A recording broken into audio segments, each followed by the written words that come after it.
आज की प्रस्तुति का शीर्षक है आईज यानी कि आँखें। आँखें शरीर की वह खिड़की हैं जिससे बाहरी परिदृश्य का अवलोकन किया जाता है। मन की आँखों की विविध क्रियाओं का आधार भी यह तन की आँखें ही हुआ करती हैं।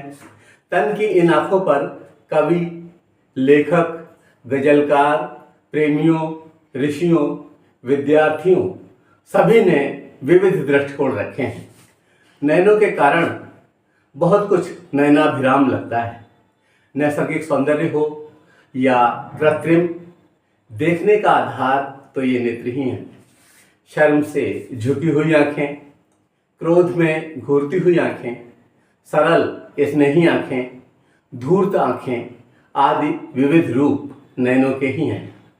नयन कजरारे हों या नीले, भूरे हो या कंजे, देखभाल तो सभी की परम आवश्यक है और नेत्रों के बारे में जितना जाना जाए उतना कम ही है। बहुत सारे गीत रचे गए आँखों पर और आँखों को कवियों ने, साहित्यकारों ने अपने सिर पर उठा लिया। आँखों पर अवलंबित गीत के बारे में बताता हूँ कि इन गीतों की बहुत लंबी श्रृंखला है। यदि सारे गीतों का संकलन किया जाए तो अत्यधिक श्रम व समय की आवश्यकता होगी। बहुत से विज्ञजनों ने आँखों पर अवलंबित गानों की सूची बनाने का प्रयास किया है। इन्हीं में एक विशिष्ट व्यक्तित्व हैं डॉक्टर दीपक धीमान, जो संबद्ध रहे हेमवती नंदन बहुगुणा विश्वविद्यालय श्रीनगर गढ़वाल से, उत्तराखंड से। इनकी संकलित जो सूची है उसमें जो गीतों के मुखड़े हैं उनको आपके सामने रख रहा हूँ। केवल उन गीतों को ही इसमें शामिल किया गया है जिसमें आँखों पर अवलंबन है। तो आप समझिए कि कितने सारे गीत रचे गए। हालांकि यह तो एक छोटा सा हिस्सा है। इसके अलावा भी बहुत सारे गीत हैं जो कि आँखों पर लिखे गए हैं। एक गीत लिखा गया कि तेरी आँखों के सिवा दुनिया में रखा क्या है। आँखों को बात करने वाला यंत्र भी समझा गया और दिल का प्रतिनिधि भी, और इसलिए कहा गया कि आँखों ही आँखों में इशारा हो गया। एक अन्य ने लिखा कि आँखियों को रहने दे आँखियों के आसपास। आँखियों की जो ये कृतियां हैं इनकी एक लंबी फहरिस्त है। एक ने कहा कि आँखियों के झरोखों से मैंने देखा जो सांवरे, और कोई बोल उठा कि हमने देखी है उन आँखों की महकती खुशबू, हमने देखी है उन आँखों की महकती खुशबू। और कोई कहता है कि गोरे गोरे चांद से मुख पर काली काली आँखें।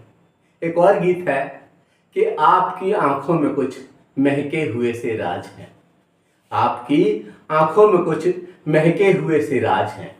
तो कोई और लिखता है कि कजरा मोहब्बत वाला आँखियों में ऐसा डाला। और सुनने को मिलता है आँखों के संदर्भ में कि इन आँखों की मस्ती के मस्ताने हजारों। तब तक दूसरी ओर से आवाज आती है, आँखों में क्या जी सुनहरे सपने। और एक और हृदय कह उठता है, मैं डूब डूब जाता हूँ शरबती तेरी आँखों की झील सी गहराई में।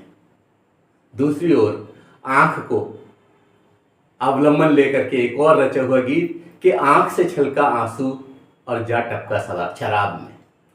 आँख से छलका आंसू और जा टपका शराब में। तब कहीं कोई गमगीन होता हुआ बोलता है कि आँख से छलका, वो हुई आँख नम और ये दिल मुस्कुराया, हुई आँख नम और ये दिल मुस्कुराया। तब तक एक और गीत, आँखियाँ मिलाएं कभी आँखियाँ चुराए। कोई इसको दिल की जुबान समझता है और क्या होता है कि आँखें भी होती हैं दिल की जुबान। एक और गीत, आँख है भरी भरी और तुम। एक और, आँखें ही न रोई हैं दिल भी तेरे प्यार में रोया है। एक जगह अन्यत्र लिखा गया कि ये काली काली आँखें तुरुरु, आप समझिए कि आंखों पर लिखे हुए गीतों की संख्या बड़ी लंबी है।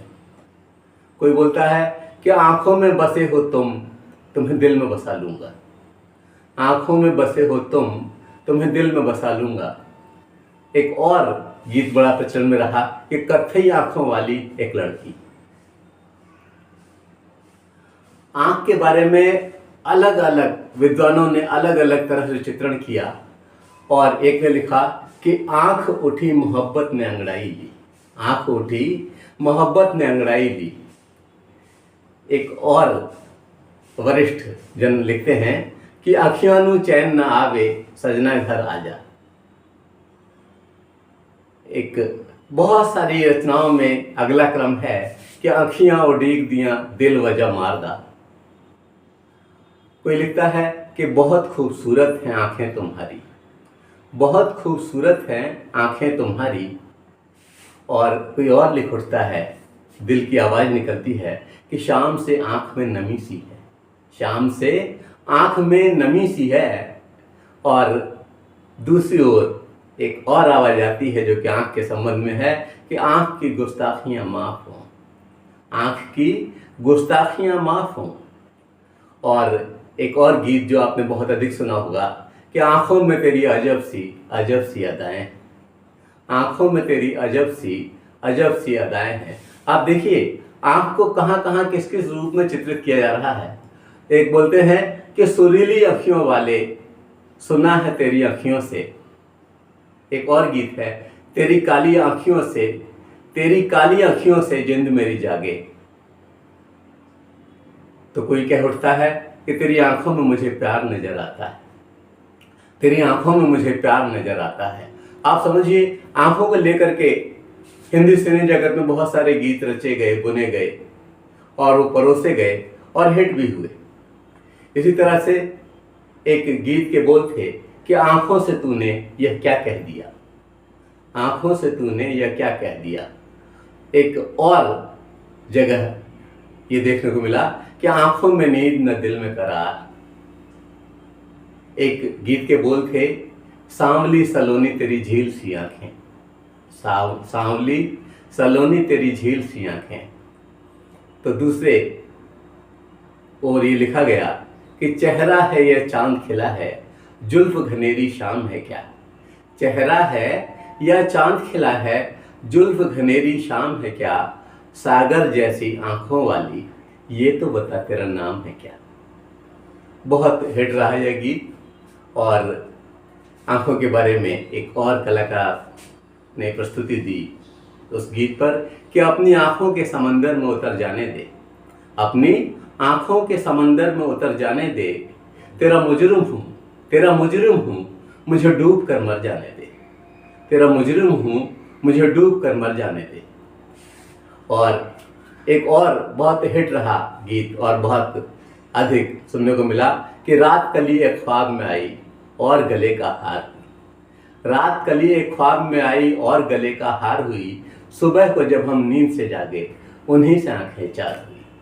सुबह को जब हम नींद से जागे उन्हीं से आंखें चार हुई। आप ये समझिए कि इन गीतों की फहरिस्त इतनी लंबी है कि अगर इन्हें पूरा पूरा गाया जाए तो कई दिन इसमें गुजर जाएंगे। अभी तो ये केवल गीतों की, गानों की बात हो रही है। इसके बारे में लिखे हुए बहुत से ग्रंथ भी हैं, कविताएं हैं और गजलें हैं। मैं समझ रहा हूँ आंखों पर बहुत कुछ लिखा गया है। एक ने लिखा कि कितना हसीन चेहरा कितनी प्यारी आंखें, कितना हसीन चेहरा कितनी प्यारी आंखें। लोग कहते हैं कि वो आंखें उदास थी, लोग कहते हैं वो उसकी आंखें देखकर ये लगता है कि वो बहुत जिंदा दिल है। यहाँ गीतों में, गानों में चित्रित करने का प्रयास है। और कभी कभी कुछ इस तरह के गीत भी बने जो कि परिवार के साथ नहीं देखे जाते। आंख मारे वो लड़की आंख मारे। और कभी इस तरह का विनय भावयुक्त कि तेरी आंखों का ये काजल। आप समझिए फिल्में बदल रही हैं, गीत बदल रहे हैं और आंखें वहीं की वहीं हैं। आंखों के ऊपर कुछ ना कुछ कहा जा रहा है। एक फिल्म में नैन लड़ जाई है तो मनवा मां खटक हुई बेकरी। एक और गीत में जरा नजरों से कह दो जी निशाना चूक न जाए, जरा नजरों से कह दो जी, निशाना चूक न जाए।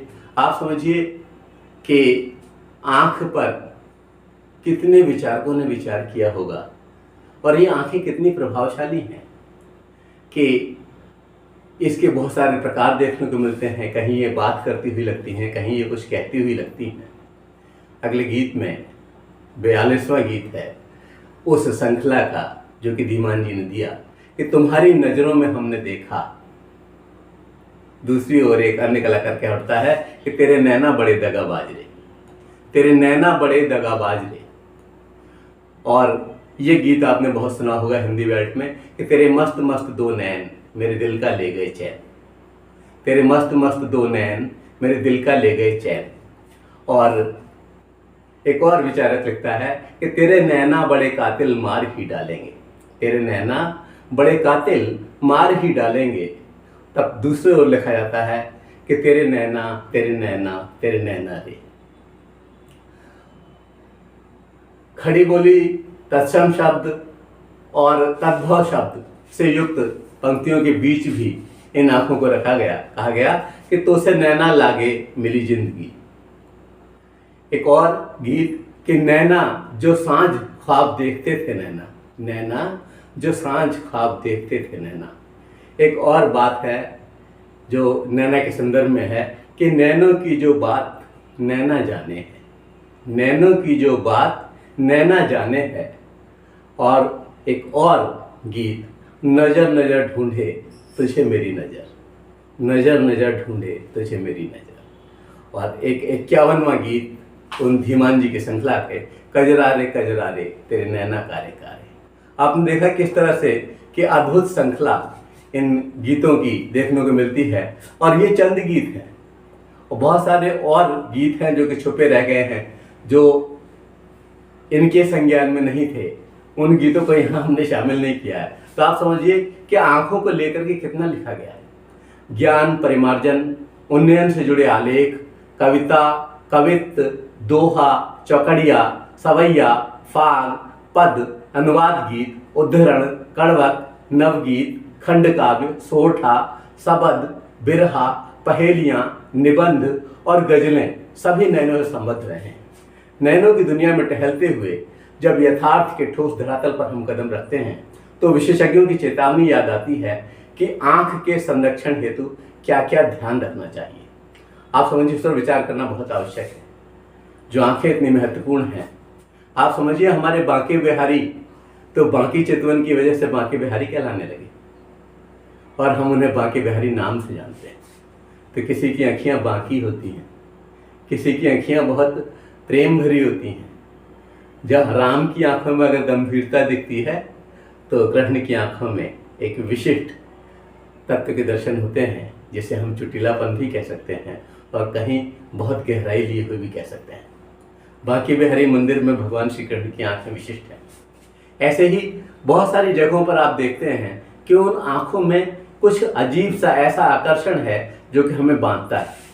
तो इन आंखों को सुरक्षित कैसे रखा जाए, संरक्षण इनका कैसे किया जाए, कैसे इनका बचाव किया जाए, आइए इस पर विचार करते हैं। आंखों के दीर्घकालिक बचाव हेतु उपाय, इस पर हम अपनी बात रखते हैं। जब इस विचार का मंथन करते हैं तब सार रूप में ज्ञात होता है कि इस हेतु कुछ कार्य किए जाने चाहिए और कुछ नहीं। आइए इन बिंदुओं पर अमल कर आंखों का संरक्षण करें। वैसे आप नेत्र विशेषज्ञ से दवाएं तो लेंगे ही जब कोई विकार आ जाएगा, लेकिन अगर हम थोड़ी सी सावधानी बरतें तो हम काफ़ी कुछ अपनी आंखों का बचाव वैसे भी कर सकते हैं। सबसे पहली बात कि सुबह सुबह आंख धोएं। धोनी कैसे? मुंह में पानी भर लिया और भरा ही रहने दिया, उसके बाद फिर आंखों पर छपाके मारने हैं। इस तरह से हम आंखों को धोएं तो निश्चित रूप से आंखों की क्षमता बढ़ती। अगली बात, आंखें मलने से बचें। कई बार ये देखने को मिलता है कि आंख मलते हुए लोग उठते हैं या उठ करके आंखें मलते हैं, या बच्चे बहुत आंखें मलते हैं और इस मलने से उसको नुकसान हो जाता है। यहाँ तक कि कई बार तो हमें फिर डॉक्टर के पास जाना पड़ता है। इसलिए आंखें मलने से हम बचें। अगर हमें कुछ महसूस हो रहा है तो आंखों को धो करके काम कर लें और उससे आप देखिएगा आपको आराम आ जाएगा। एक और बात कि प्रातः ओस वाली घास पर चलें। जिन दिनों में ओस गिरती है उन दिनों में अपने जूते वगैरह उतार करके नंगे पैर अगर हम उस घास पर चलते हैं तो हमें बहुत आराम मिलता है और ये उसी दिन महसूस होता है कि हाँ, हमारी आंखों को ताजगी मिली। अगली बार, हाथ बार बार धोएं। हाथ का आंखों से क्या मतलब है? ये हाथ कई बार आंखों को टच करते हैं और अगर इसमें कुछ विकार है, इसमें कुछ इस तरह की चीजें, जर्म्स हैं, तो वो आंखों को दुष्प्रभावित कर देंगे। इसलिए हाथ को बार बार धोना आवश्यक है। अगली बात कि तीव्र धूप से आंख को बचाएं। अगर मान लीजिए हम तीव्र धूप में जा रहे हैं तो हम वह चश्मा पहन सकते हैं जिससे कि इन आंखों को बचाया जा सके। धूल से, धुएं से, इन सब से भी बचाव करना आवश्यक है। अगली बात, तेज प्रकाश, वेल्डिंग आदि पर दृष्टिपात न करें। तो कहीं तेज प्रकाश है और हम लगातार उसे देखते हैं, थोड़ी देर में आंख के ऊपर यहाँ पर हमें दर्द महसूस होता है और फिर सिर में दर्द होने लगता है, मतलब उसका दुष्प्रभाव आपके ऊपर पड़ गया। इस तरह से जो वेल्डिंग कर रहे होते हैं उसकी चमक को हम नंगी आंखों से न देखें, क्योंकि वो लोग तो ग्लास लेकर कर रहे होते हैं और अगर आप इस तरह देखेंगे तो उसका भी आंख पर दुष्प्रभाव होता है और वो काफी समय तक रहता है। इसलिए तेज प्रकाश, वेल्डिंग आदि पर दृष्टिपात न करें। अगली बात, पर्याप्त जल पिएं। ये बहुत जरूरी है। अगर आपको ये ऐसी स्थिति बन गई कि जल की कमी हो गई तो आंखें खोखली हो जाएंगी, गड्ढे में तो जाएंगी ही, साथ साथ आप देखेंगे कि इनकी क्षमता में गजब का ह्रास आएगा। तो आवश्यकता इस बात की है कि पर्याप्त जल पिया जाए। और पर्याप्त जल कितना, यानी कि अपने शरीर के 20 किलो वजन पर 1 लीटर पानी के हिसाब से आप कैलकुलेट कर लीजिए। तो इतना जल जो है कम से कम पिया जाना चाहिए। अगली बात, संतुलित आहार लें। कौन सी चीजें आंखों के लिए फायदेमंद हैं, क्या क्या चीज इसमें खाई जा सकती है। जो लोग शाकाहारी हैं वो शाकाहार के हिसाब से, और जो लोग मांस का आहार करते हैं वो लोग उसके आहार से ले सकते हैं, उसके हिसाब से ले सकते हैं। कुल मिलाकर के आंखों का संरक्षण बहुत आवश्यक है। अगर हम इसके लिए नहीं खाएंगे तो बाद में फिर दवाइयाँ खानी पड़ेंगी और वो इतना अच्छा प्रभाव नहीं डालती जितना कि हमारे इस भोजन से मिलता है। इसलिए संतुलित आहार लेना बहुत आवश्यक है। एक और बात कि आ बैल मुझे मार वाली स्थिति है, लोग धूम्रपान करते हैं, तो उनसे विशेष निवेदन है, विनम्र प्रार्थना है कि धूम्रपान न करें। इसका भी बहुत दुष्प्रभाव होता है आपकी आंखों पर और इसके दुष्प्रभाव से बचना मुश्किल है, इसलिए धूम्रपान न किया जाए। साथ ही किसी भी नशे से बचें। अगर आप कोई सा भी नशा करते हैं तो उसका सीधा इम्पैक्ट आंखों पर आता है और आंखों की स्थिति को देखकर बहुत सारे लोग तो ये बता सकते हैं कि हाँ, इसने नशा किया हुआ है या ये नशे का आदी है। तो आप उन आंखों की सुंदरता बनाए रखने के लिए ये बहुत जरूरी है कि इन सारे नशों से अपने आप को बचाएं। एक और बात कि आज बहुत सारा कार्य करना पड़ता है हमारे बच्चों को, वो स्क्रीन पर, कंप्यूटर स्क्रीन पर, या बहुत सारे बच्चे बहुत अधिक मोबाइल का इस्तेमाल करते हैं, तो लगातार स्क्रीन देखने से आंखों की क्षमता का ह्रास होता है। तो कम से कम 20 मिनट के बाद वो दूसरी तरफ भी देखें और अगर मान लीजिए ऐसी जगह है जहां पर कि सीधे हरियाली पर देखा जा सकता है तो वो उस ओर देखें। ये बहुत जरूरी है और ऐसा न करने से बहुत अधिक नुकसान हो जाता है। लगातार उस स्क्रीन को देखते हुए कार्य करने से आंखें दुष्प्रभावित होती हैं।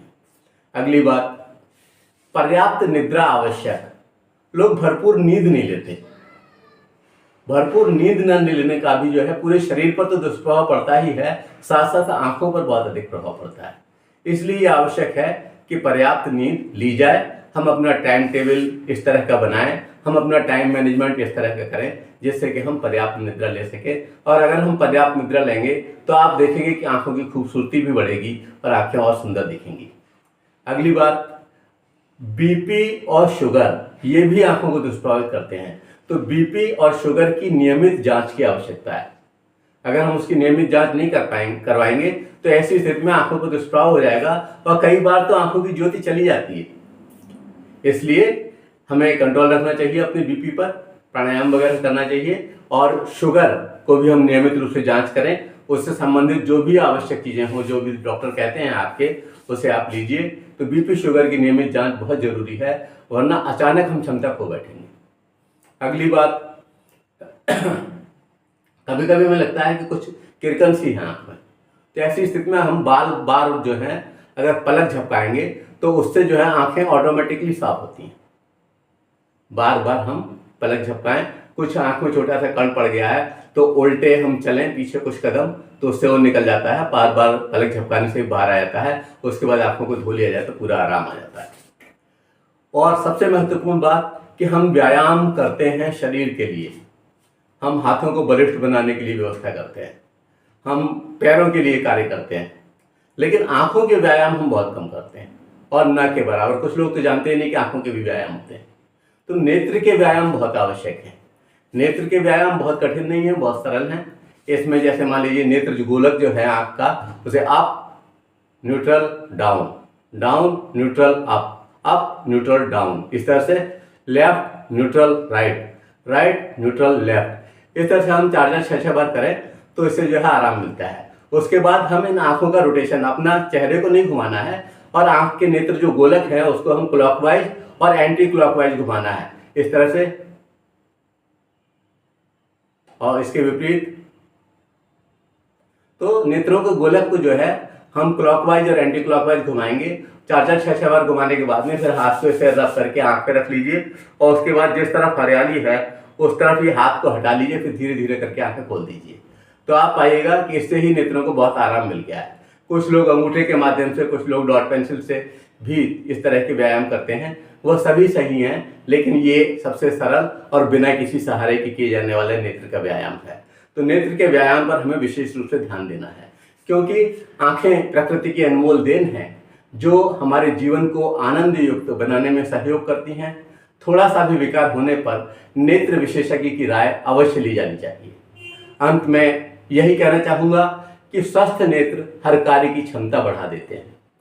स्वस्थ नेत्र हर कार्य की क्षमता बढ़ा देते हैं। गर ये परेशान हुए